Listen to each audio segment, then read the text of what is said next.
또 마실 물동이 지고 다니지 않았지만 하나님께서 그들과 함께 하셨을 때 때를 따라 먹을 것을 주시고 마실 걸 주시고 피할 길 주시고 인도하셨습니다. 우리 인생의 삶 가운데에서 하나님의 함께 하심으로 평안함과 위로함을 받으시는 성도님들이 되시길 바라겠습니다. 오늘 본문 말씀을 통해서는 예수 관점이란 제목으로 하나님의 말씀을 증거하겠습니다. 우리가 독립운동가로 잘 알고 있는 안중근, 당연히 한국 사람이면 한국인들이 좋아하는 그 인물 가운데 하나입니다. 그런데 그 일본에서는 안중근을 가리켜 누구라 말한다 그러죠? 테러리스트예요, 테러리스트. 테러범이에요, 테러범. 그러니까 그때 제가 처음에 그걸 얘기를 듣고, 이렇게 다르구나. 어느 입장이냐 따라서 한쪽에서는 민족의 영웅으로 보고 또 한쪽에서는 테러범으로 보고 이 관점이라고 하는 것이 사뭇 다르다라고 하는 것을 느꼈는데요. 사실 사람이 다 생각이 다 다르기 때문에 똑같은 상황에서 동일한 평가를 하기는 어렵습니다. 다 자기 나름대로의 관점이 있기 마련이죠. 거기까지는 우리가 다 인정하고 서로를 수용할 줄 알아야 됩니다. 자, 그런데 신앙의 영역에 있어서는 너도 옳고 나도 옳고 이건 없습니다. 우리가 우회의 사사기를 통해서 배웠던 것처럼 사사시대의 사사기의 특징이 무엇이었습니까? 왕이 없어서 자기 소견에 옳은 대로 행했다, 그 얘기입니다.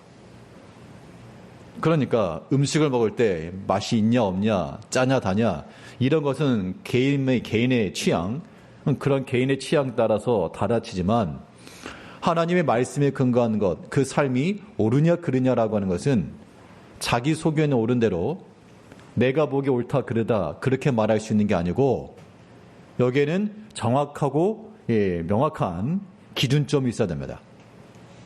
그 기준이라고 하는 것이 무엇이냐, 바로 하나님께서 우리를 판단하시고 평가하시는 기준이죠. 예수님께서는 우리의 무엇을 보실까? 우리의 무엇을 보시고 판단하실까?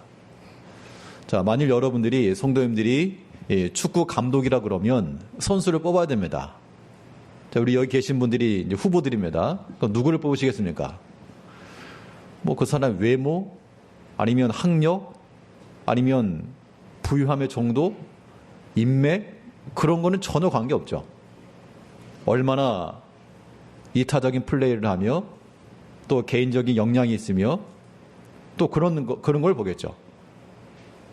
우리 주님께서 우리를 보실 때도 우리는 과연 무엇을 보실까? 얼마나 많이 배웠냐? 얼마나 많이 가졌냐?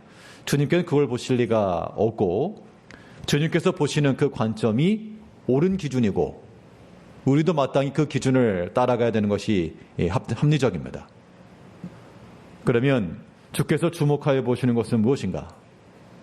오늘 본문 말씀을 통해서 우리 살펴보도록 하겠습니다. 첫 번째로 생각할 수 있는 것은 주께서 우리에게 보시는 것은 주님의 유일한 관심, 믿음이죠. 우리에게 믿는 마음이 있는가, 그걸 보시는 겁니다. 그러니까 아무리 내가 지혜가 있고 경험이 많고 세속적 풍성하다 할지라도 우리에게 믿음이 없으면 주님께서 그것을 눈에 여기지 않으시고 이 사람이 약하고 부족함이 많은데 그 믿는 마음으로 행한다? 이거는 주의 눈에 드는 겁니다. 자, 그럼 믿음이 있다라고 하는 것이 우리가 어떻게 증거가 될까? 자, 우리 성도님들께서 다 믿음이 있으신 분들일 텐데 내게 믿음이 있다는 것이 어떻게 증거되죠? 성도님들이 가지고 있는 믿음이 나에게 믿음이 있어요 라고 하는 그 믿음이 무엇을 통해 증거되냐, 그 얘기입니다. 우겨대는 것으로는 안 되잖아요. 우긴다고 해서 되는 게 아니니까 우리에게는 그 믿음에 대한 증거가 나타나야 되겠는데 그 믿음의 증거가 무엇이냐? 그 믿음의 증거는 믿는 바에 대한 강한 실천입니다. 우리 신앙의 삶에서 믿음의 대상, 그 믿음의 내용에 대한 확신을 가지고 강한 실천을 이루어내는 것이 우리가 믿음이 있다라고 하는 것에 대한 증거요. 또 주님께서 그걸 보시는 겁니다. 오늘 본문 9장 2절 말씀에서 침상에 누운 중풍병자를 사람들이 데리고 오거늘 예수께서 그들의 믿음을 보시고, 자, 그 수많은 사람들 가운데서 예수님께서 그들에게 나왔던 중에 부유한 자, 오늘 어디 가서 점심을 먹을 것인가, 나를 좀 따뜻한 숙소로 안내줄 사람 누군가, 예수님께서 그걸 보신 게 아니라 지금 그 수많은 무리 가운데 믿음을 가지고 나왔던 그들의 믿음을 보셨다, 그렇게 얘기를 했는데요. 도대체 그들은 누군가? 여기서 말하는 그들은 침상에 누운 중풍병자를 데리고 온 사람들. 그러니까 여기에는 침상에 누워있는 중풍병자도 포함되고 그를 들쳐매고 온 사람들의 믿음을 보신 겁니다. 자, 침상에 누웠던 자는 누구였을까? 2절 하반절에 보면 예수님께서 작은 자야 안심하라 라고 말씀했는데, 작은 자야 그랬으니까 아마 큰 성인은 아니었을 것 같고요. 아마 어린아이가 아니었을까, 혹은 아무튼 성인은 아니었을 것 같다, 이런 생각이 들고, 또 그러면 어린아이 작은 자라 그랬으면 이 작은 자를 들고 온 사람이 누구였을까? 누구였을 것 같습니까? 당연히 그 부모 아니면 그의 가족들, 친지들이겠죠. 중풍병이라고 하는 게요, 어린 아이들에게 찾아오는 그런 병이라고 보기는 어렵죠. 그러면 좀 어떻게 보면 좀 희귀한 겁니다. 지금식으로 말하면 좀 희귀병에 걸린 그런 케이스죠. 그런데 그 중풍병에 걸린 한 아이를, 작은 자를 사람들이 침상채 들쳐매고 왔다.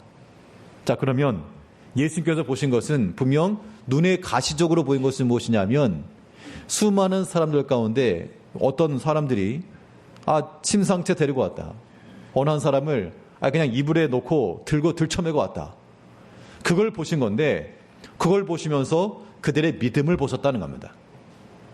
결국 그들에게 있었던 믿음이 무엇으로 증거되었는가 하니 그 누워있는 침상으로 증거가 되었고요. 그 침상이 그냥 그 집에 그대로 있었으면 하나의 병상으로 끝났겠지만, 이거 들고 뛰자, 침상 얻고 뛰는 겁니다. 그렇게 해서 주님께 나왔던 그들의 모습을 보시고 예수님께서 그 믿음을 보시고 고쳐주신 것이 분명합니다. 그러면 이 중풍병자라고 하는 이 사람은 강한 사람입니까? 약한 사람입니까? 약한 사람이죠. 자기 의지대로 무엇을 할 수 있는 그런 상황이 아닌 겁니다. 자, 그런데 그 상황 속에서라도 지금 예수님을 놀라게 할 만한 믿음이 나왔고, 또 그 믿음이라고 하는 것이 그와 함께 있었던 사람들이 같이 증거를 해준 겁니다. 자, 여기서 우리 한 가지 생각해 봐야 될 것은요, 이 중풍병자 한 사람에 몇 사람이 매달렸을까요? 예, 그렇죠. 쉽게 생각해 보면 침상이라 그래가지고 오늘날 무슨 에이스 침대 그런 거 아닐 거니까 그냥 무슨 이불자리 같은 그런 거겠죠. 어찌됐건 한 사람이 들고 오지 않았을 것이고, 복수니까 네 귀퉁이에서 한 사람씩 잡으면 한 네 사람은 달라붙었을 겁니다. 한 사람의 생명을 살리기 위해서 최소한도로 장정 네 사람이 달라붙었다 치면 그냥 가성비가 좋은 겁니까? 안 좋은 겁니까? 안 좋은 거죠, 이게. 그냥 말 한마디로만 해도 3,000명이 회개하고 돌아와야 이게 좋은 거지. 그 애 하나 살리겠다고 장정 넷이 달라붙느냐. 근데 우리 그렇게 생각하면 안 되고요. 우리가 다루는 것은 생명이죠, 생명.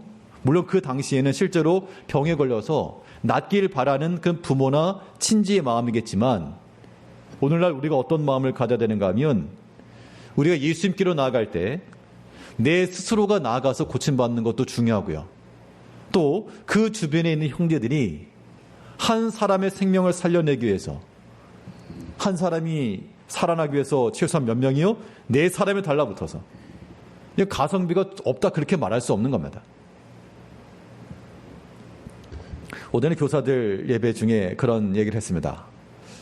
예도 우리가 여름 성령학교 시즌이 돌아오게 되는데, 이때만 되게 되면 항상 내 마음은 아픈 손가락과도 같다. 우리 아이들의 그런 상황이나 형편들이 예전에 우리 자랄 때 그런 성경학교나 이런 모습을 생각하면 많이 아픈 거죠. 그 바벨론 포로로 잡혀갔다가 돌아와서 성전을 건축했을 때 포로에서 돌아온 사람들은 우리가 말씀대로 회복되어서 성전이 건축되었다라고 감격했을지 모르지만 그 솔로몬 성전을 기억하고 있던 노인들은 울었다 그랬죠. 그때를 생각하면 너무 가슴이 아팠다는 겁니다. 자, 그런데 우리가 예전 거 생각하게 되면 가슴 아프지만 절대 숫자로 판단하지 마라. 천하보다 귀한 생명이라고 그랬으니까 우리는 생명을 다룬다. 이 중풍병자 침상에 있었던 그 어린아이 하나가 이 하나를 살리기 위해서 최소한 4사람이 들고 뛴 거 아니냐. 하나 살리는 거 이거 생명 살리는 줄 알고 믿음으로 해라. 이렇게 좀 권면해 줬는데요. 우리 다른 성도님들도 혹여라도 우리가 아이들 어떤 성경학교나 이런 거 할 때 애들도 없는데 뭐 그렇게 하냐 그런 말씀하지 마시고 그렇게 생각하는 것은요 뒤에 나오지만 예수님께서 악한 생각이라. 애들 몇 명 안 되지만요 그 애 하나가 천하라 그랬는데 주님께서 그렇게 보시는데 우리가 애에게 이렇게 말하면 안 되는 겁니다. 악한 생각이니까 그 뭐 애 몇 명 되지도 않는데 그 돈 들이냐 그렇게 하지 마시고 우리가 아끼는 마음을 가지고 천하보다 귀한 한 생명을 위해서 서너 명 들고 뛴다. 그런 마음을 가지고 우리가 격려도 하고 기도해 줘야 되겠습니다.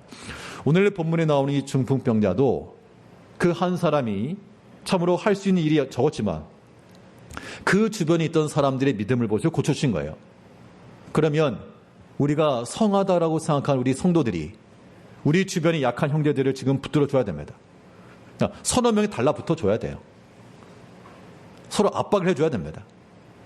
그래서 육신의 질병이 있으면 그 형제를 위해서 서너 명이 좀 둘러싸 줘야 되고요. 또 믿음이 있어서 약함이 있는 형제가 있으면 또 서너 명이 달라붙어 줘야 되고요. 그렇게 해서 위로해주고 함께 기도해주고 어찌되건 주님께로까지 끌고 나와 줘야 됩니다. 그것이 예수님께서 보시는 믿음이죠. 우리에게 실천되어야 될 일이 있다 그러면 바로 이겁니다. 우리 스스로가 힘써 주님께로 달려나가든지 아니면 주변에서 함께 힘을 내서 나올 수 있도록 붙들어주든지. 제일 안 좋은 케이스는 걸림되는 거, 넘어지게 하고 장애가 되는 것은 우리가 건너뛰고 주께로 나아가면 살 길이 있다. 천하보다 귀한 생명이 산다.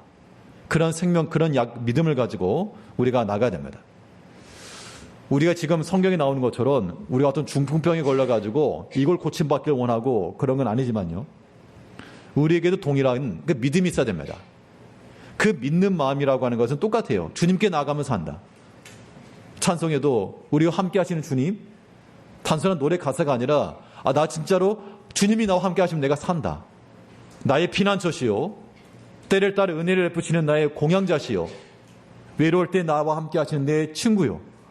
그런 믿음의 확신이 있을 때 우리 믿는 마음을 가지고 주께로 나아갈 수가 있고 그 믿음을 주님께서 보신다 그 얘기입니다. 그러니까 상황이 좋아가지고 상황이 눈에 딱 보이게 계산이 딱 들어맞는 그런 조건에서는 그걸 믿음이라 하지 않습니다. 그런데 계산도 안 나와, 답도 없어, 어떻게 될지도 몰라. 그런 상황 가운데 믿고 나가는 것을 우리는 믿음이라 말하는 거죠. 그러니까 어떻게 보면 우리에게 여러 가지 어려움의 때가 왔다.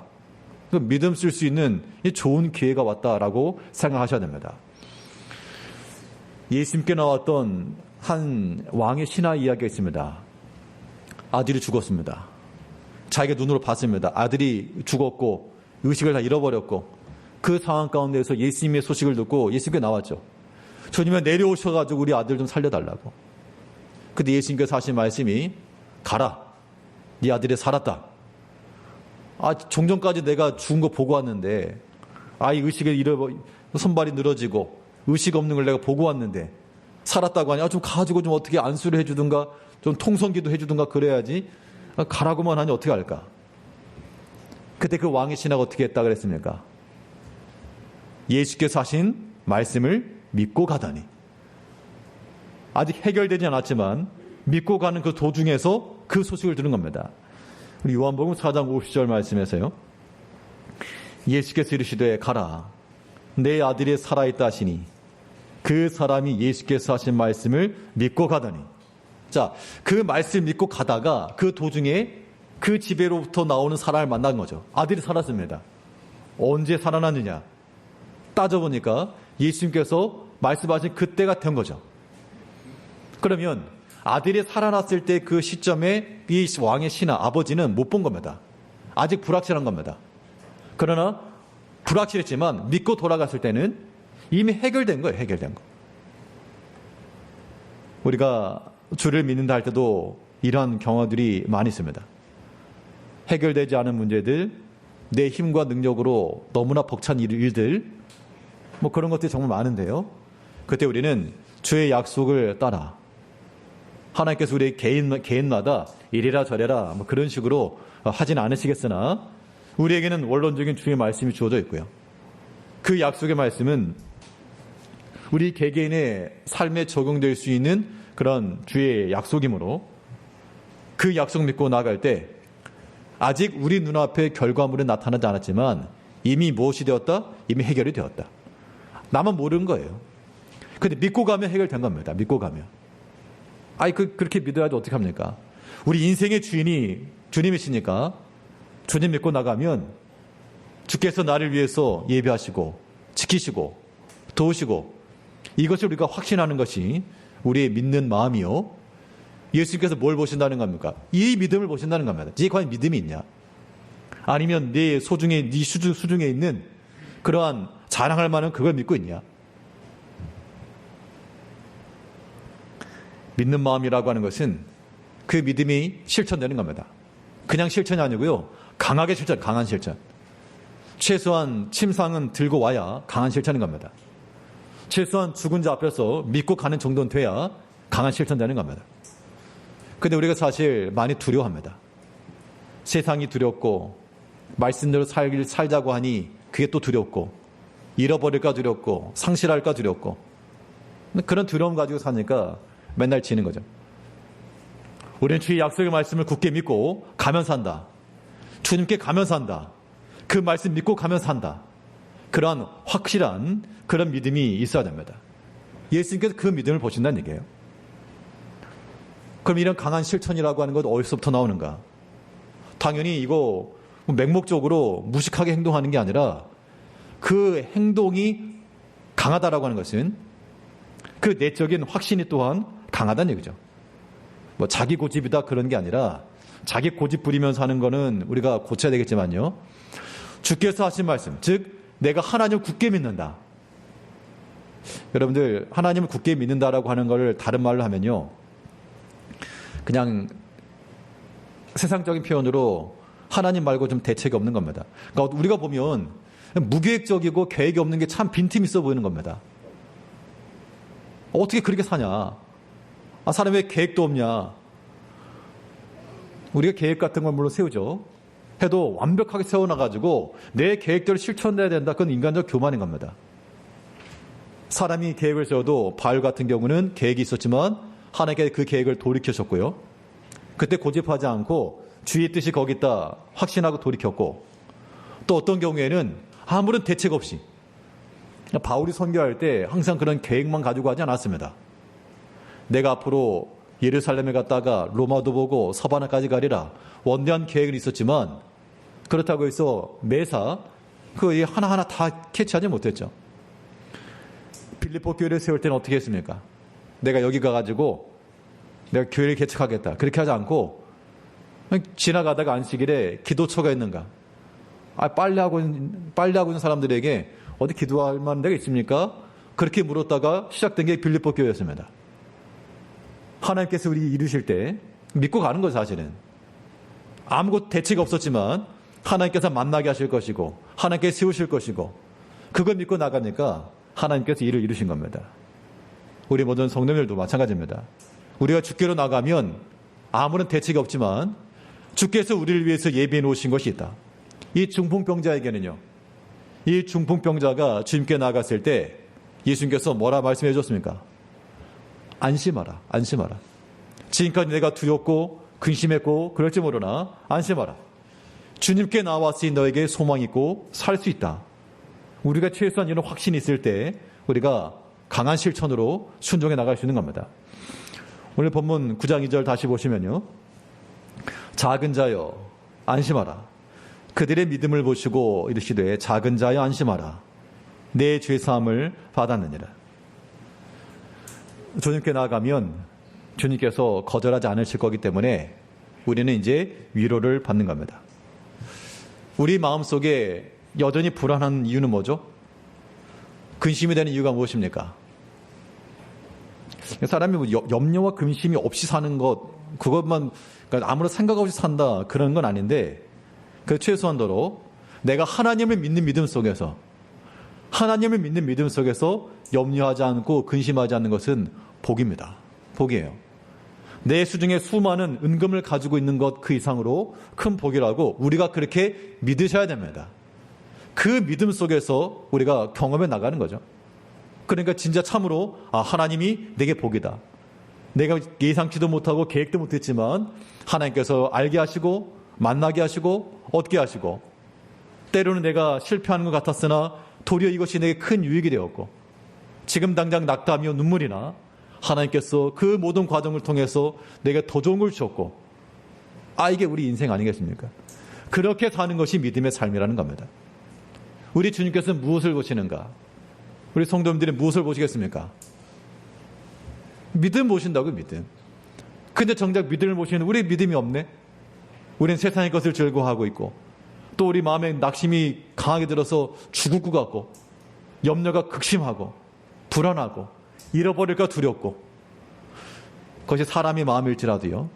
당연히 사람이기 때문에 그런 마음을 갖지 않을 수는 없으나 믿는 자들이니까 주를 믿는 믿음 속에서 하나님 앞에 기도하면서 하나님 내가 심히 두렵고 근심이 많은데 내 생명을 주관하시는 주님 내게 믿음을 주시고 모든 염려와 불안 다 물리쳐 주시고 내 앞길을 인도하시는 주님께서 또 때를 따라 필요한 걸 공급하실 하나님을 믿게 해달라는 그런 기도 속에서 우리 마음이 점점 평안함이 이르러야 됩니다.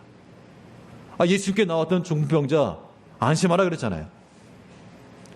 고쳐준 다음에 안심하라게 하신 것이 아니고 일단 안심하라. 일단 우리 모든 성도들도 우리가 하나님을 믿는다 할 때 우리가 믿는 그 하나님이 누구신지를 알아야 됩니다. 믿음이라고 하는 것은요 내 믿음이 좋기 때문에 되는 게 아니라 내가 믿는 하나님이 어떤 분이신지를 알기 때문에 그 하나님의 능력으로 우리 마음이 평안함을 이룬다 그 얘기입니다. 여기서 우리가 한 가지 깨달아야 될 것은 무엇인가 하면 우리의 믿음이라고 말했을 때 하나님을 믿는 나의 믿음이 아니라요. 그건 1차적인 것이고 하나님을 믿는 나의 믿음인데 그 하나님께서 그 나의 믿음을 알아주신다 그 얘기입니다. 거기에 이제 우리의 큰 힘이 붙는 거예요. 비슷한 말 같지만 결이 완전 다릅니다. 차원이 다른 말이에요.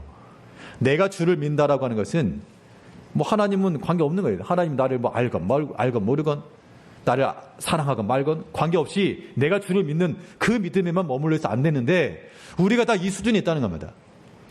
내가 하나님 믿는다 여기 속에는 내가 믿어도 여전히 불안한 거예요. 내가 하나님 믿는다 이 수준에 머물러 있으면 하나님 믿지만 여전히 염려가 많은 겁니다. 이건 절반짜리입니다. 어디까지 나가야 되는가 하면 내가 하나님을 믿는데 그 하나님께서 또한 나를 알아주신다. 나를 사랑하신다. 나를 지키신다.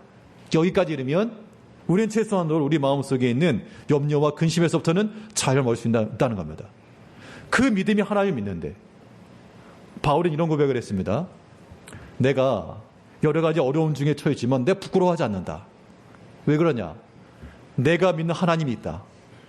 그런데 나는 내가 믿는 하나님이 어떤 분인 줄 안다.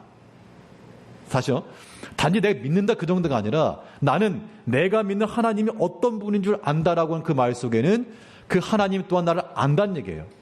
그 하나님께 내가 온전히 의탁하기 때문에 나는 불안하지 않고 부끄러워하지 않고 믿음의 끝까지 간다. 그렇게 말했는데요. 우리 디모데후서 1장 12절 말씀에서 내가 이 고난을 받되 부끄러워하지 아니함은 내가 믿는 자를 내가 알고 또한 내가 의탁한 것을 그날까지 그가 능히 지키실 줄을 확신합니다.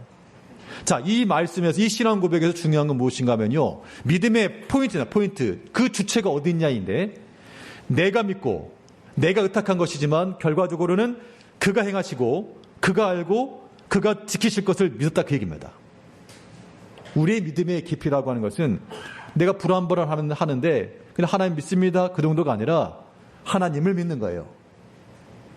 내가 믿는 거지만, 하나님을 믿는 겁니다. 하나님께서 이루실 것, 하나님께서 지키실 것. 이 신앙 고백 속에서는 그런 걸 보는 거예요. 참 바울 사도는 참 편하게 믿는다. 분명 어려운 상황이지만 하나님을 믿어버리니까. 내가 믿습니다가 아니라 하나님을 믿은 거예요. 이제 우리 삶 속에서요. 하나님께서 우리에게 무엇을 보시는가? 믿음을 보신다는 겁니다. 이 믿음이라고 하는 것은 결국 우리가 얼마만큼 하나님을 신뢰하고 있는지, 내가 얼마만큼 하나님을 사랑하는지, 또 하나님께 나를 얼마만큼 사랑하고 아끼시는지를 이해하는 데까지 나가야 됩니다. 우리가 하나님의 자녀잖아요. 하나님의 자녀들이니까 어린 아이들도 엄마 아빠가 나를 사랑한다는 걸 알아야 아이들이 정서적으로 무난합니다. 우리가 하나님이 우리를 아끼고 사랑하신다는 걸 알아야 우리가 여러 가지 시험 중에서라도 흔들림 없이 나갈 수가 있는 거예요. 예수님의 관점, 주께서는 우리의 무엇을 보시는가? 우리의 믿음을 보시는데, 이 믿음이라고 하는 것이 있는 증거가 무엇입니까? 하나님 안에서의 평안과 안심이요, 하나님 나를 지키실 것에 대한 확신에 근거한 강한 실천인 겁니다. 우리 모든 말과 행실이 하나님 믿는 믿음 속에서 우리가 우리 자신을 살리며, 또 이 중풍병자 한 사람 살려내기 위해서 여러 명이 달라붙어서 예수님께 끌고 나갔던 것처럼 그런 믿는 마음을 가지고, 그 믿음을 가지고 살아가시는 우리 성도님들이 되셔야 되겠습니다. 둘째로, 예수님께서 무엇을 주목하여 보시는가? 사람은 눈에 보이는 것만 보지만 주님께서는 사람의 눈에 보이지 않는 것까지 보시는데, 그게 믿음이고, 또 오늘 본문에서 사람의 생각까지도 보신다 그랬습니다. 사람의 생각도 보시는 주님 앞에 우리가 어떤 생각을 품어야 되는가 하니, 오늘 본문에서는 왜 악한 생각을 하느냐 그렇게 말씀했으니까 우리는 그 악한 생각에 반대가 되는 선한 생각을 지녀야 됩니다. 선한 생각이라고 하는 게 무엇인가? 선하다라고 하는 것은 결국 하나님의 마음인데요. 하나님께서 우리를 불쌍히 여기시고 사랑하셨는데, 그 사랑이라고 하는 그 근간에 불쌍히 여기신 겁니다. 그 긍휼의 마음이 결국 우리가 품어야 될 선한 마음이 되는 겁니다. 오늘 본문 3절을 보시면, 어떤 서기관들이 속을 이르되 이 사람이 신성을 모독하였도다. 자, 여기서 주목할 게 무엇인가 하면요, 자, 이 서기관의 이 판단이 틀린 게 아닙니다.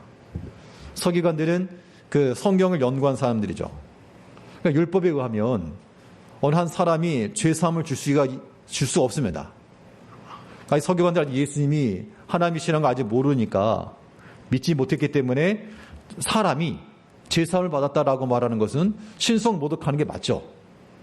틀린 말이 아니었다는 겁니다. 그러니까 율법적 지식에 하면 틀린 말이 아니었죠. 예수님은 물론 하실 수 있었지만 서기관 입장에서는 충분히 생각도 못합니까? 속으로 생각했다는데, 속으로 생각할 수는 있는데, 그런데 예수님께서 악한 생각을 왜 하느냐? 왜 악할까? 분명히 율법에 의하면 사람이 하나님 이외에 어떻게 죄를 사느냐?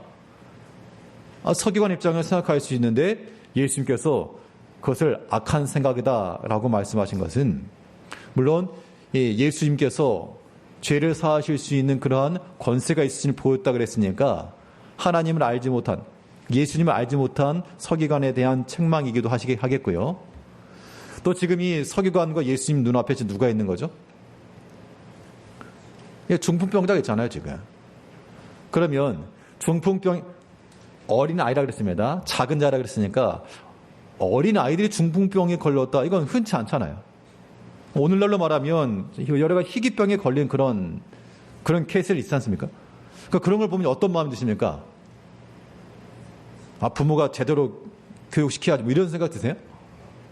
왜 똑바로 교육을 안 시켜? 뭐 그런 마음을 간다 그러면 그런 게 악한 겁니다. 지금 이 중풍병에 걸려가지고 장정 30명이 들고 아주 좀 살려달라고 하는 그 시점에 만일 그 아픈 자를 봤으면 동일한 마음을 가지고 참 긍휼히 여기는 마음을 버려야 되겠고요.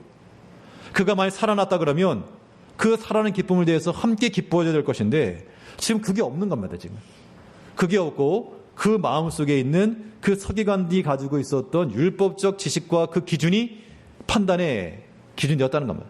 그게 악한 것이다 라고 말하고 있죠. 당연히 형제 사랑을 나타냈어야죠.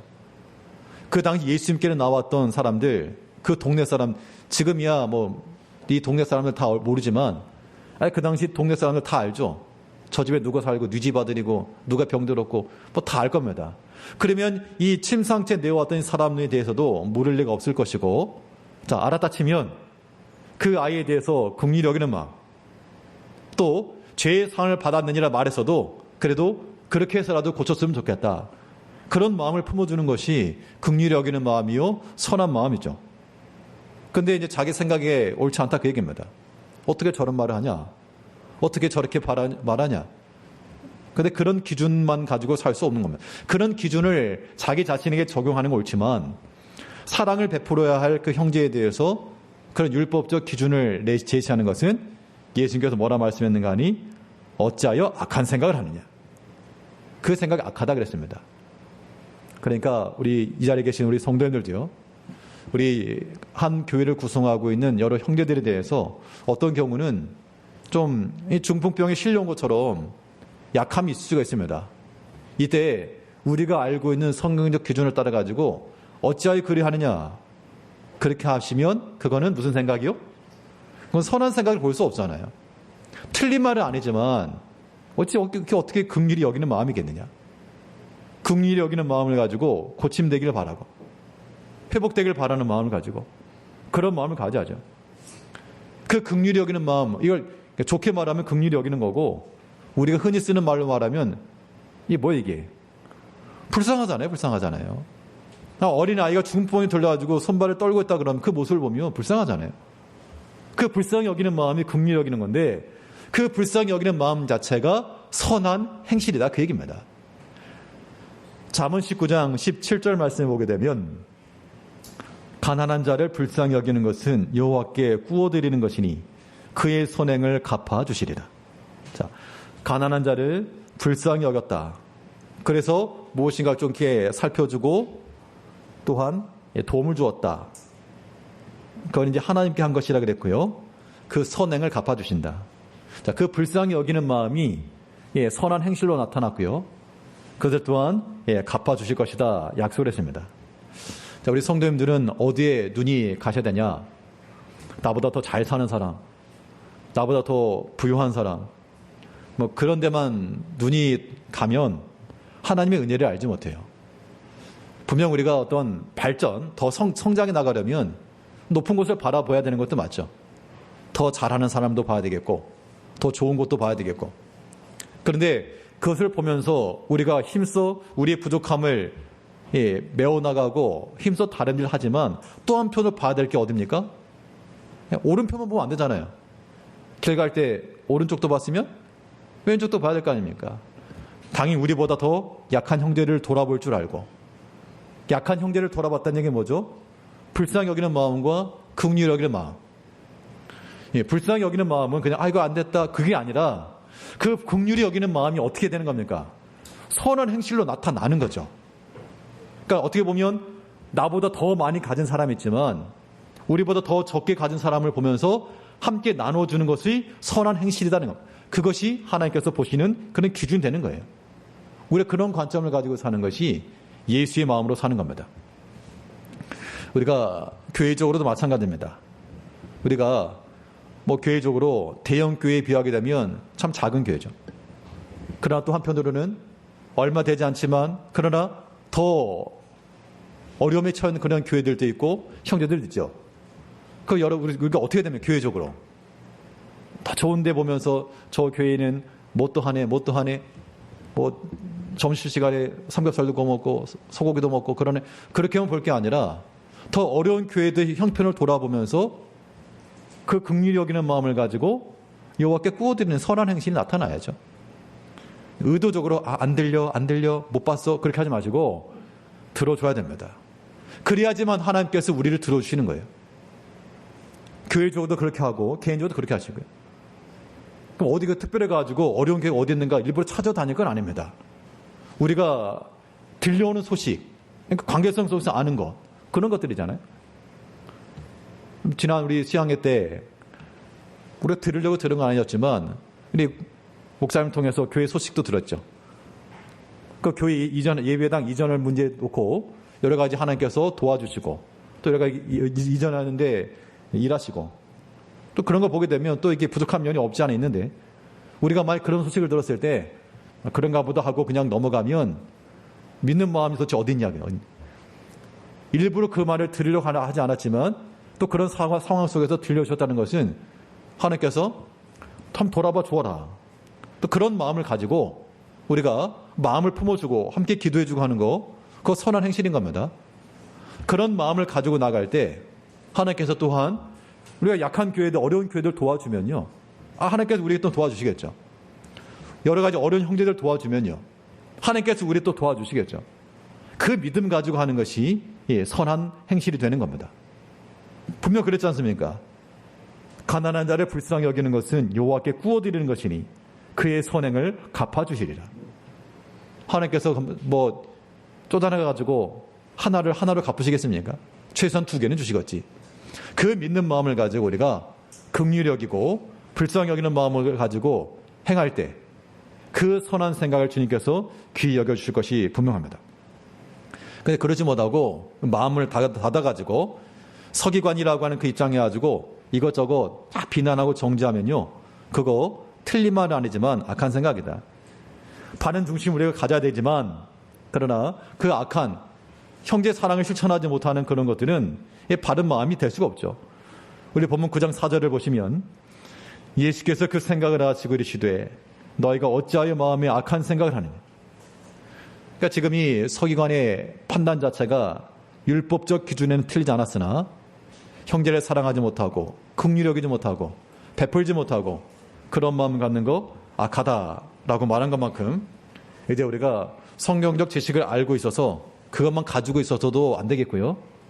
또 그것을 우리가 사랑이 없는 상태로 판단과 정죄하는 것도 악한 것이고요. 우리는 긍휼히 여기는 마음을 가지고 하나님이 죄 있는 우리를 불쌍히 여기신 것처럼 예수님께서 우리를 목점 양처럼 긍휼히 여기신 것처럼 우리 같은 우리 형제들을 긍휼히 여기는 마음으로 함께 기도해주고 또 이런 약한 교회들을 긍휼히 여기는 마음으로 서로 또한 힘을 도와주고 이러한 모든 베풀미 점점 순환될 수 있도록 그 일에 힘을 쓰는 우리 주님께서 참으로 보시기를 원하는 그 믿음과 선한 마음과 그 생각을 가지고 살아가는 모든 성도님들이 되시기를 바라겠습니다. 기도하겠습니다. 우리를 변함없이 사랑하신 아버지